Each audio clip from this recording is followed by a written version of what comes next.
The next two slides are about risk, and obviously I am aware you can read.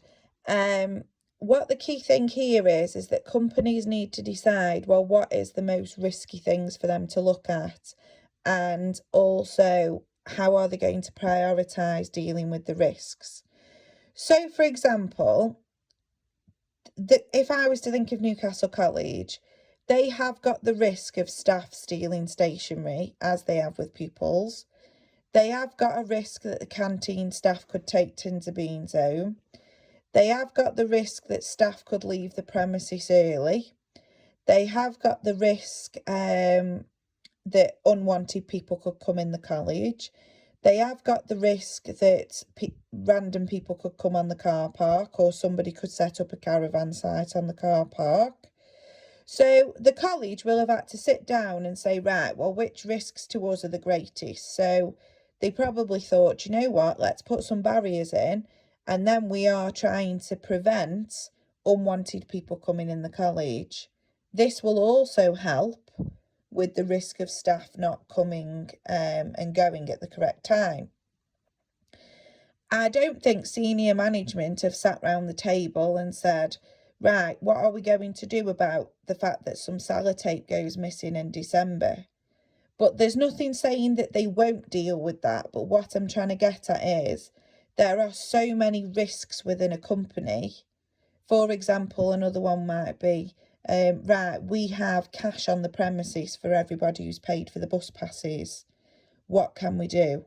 Well, we'll put in a cashless system as much as possible, so there's less cash on the premises. But they will deal with things in the order that they feel the risk warrants, really. So the other thing that you could think about here is, well, what risks have people told you about? What risks are people giving negative feedback about? So if you had people saying, I feel really unsafe that anybody could walk into this college, that's quite a high risk because it could start affecting your reputation. There, we've got about grading your risk level. So, for example, a cash-based business is always going to be more risky. So if you were somebody driving around selling things and you only get paid cash, you're quite high risk, because if somebody was to follow you and obviously threaten you for the money, you're high risk. Whereas if you only take card payments, you've got no cash. This is a very interesting one though, complex accounting. Now, I know that there are companies that only one person can do a certain process. And I don't know if any of you lot know about anything like that where you work. But if you've only got one person in your company that could use a piece of software, for example, that's high risk, because they could do whatever they like on that software and nobody else will either know or question them. Also, if you make your accounting complex, one, there's more room for error technically, but also the more complex it is, the easier somebody could hide something, due to the fact of not many people will understand what's going on. Think about where you work. Could your top director understand if you tried to explain to them about double entry, for example? Now imagine if you made it very complex. So how can we reduce fraud? Well, the main thing to reduce fraud to start off with is to have good internal control. So to have your good spam soap put in place. But to try and reduce things like the motive is another thing.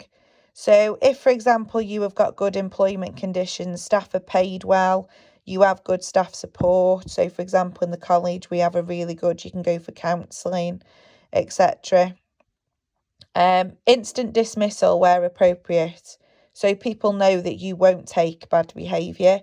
It is not accepted. And actually their job is definitely at risk.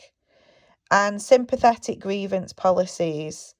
You know, there's a difference between being sympathetic, though, and also being a pushover.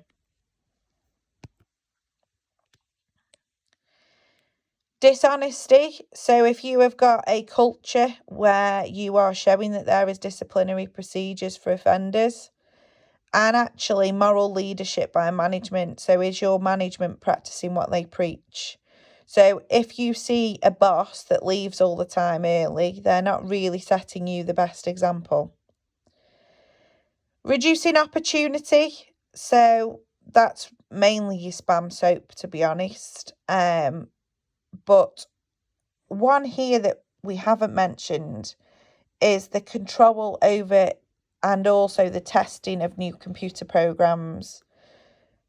If you were bringing in a new system, you need to be careful who tests it. Mainly because some people will test it and find a flaw in the system which they will use to their advantage. So, for example, if they realised that it didn't put a name by whoever did every transaction, they have straight away there know that they could do anything they want on that system and it is not linked back to them. Or if somebody was testing your new internet browser and they realised it would let you onto any sort of website, and obviously use your imagination there, I'm not talking about going on social media, they could use that to their advantage.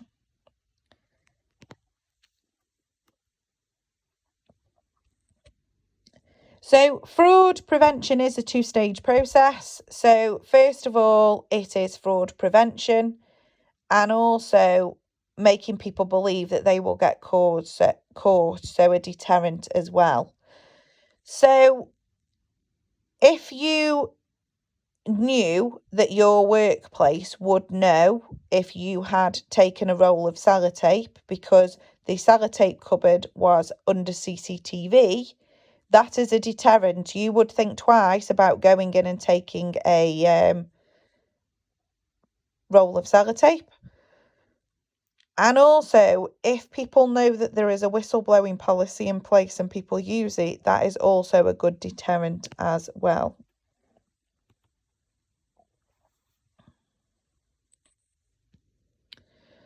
Fraud contingency then is where you are being able to investigate and protect the company. And this is where people will identify risks in their area. And this will be not just the management.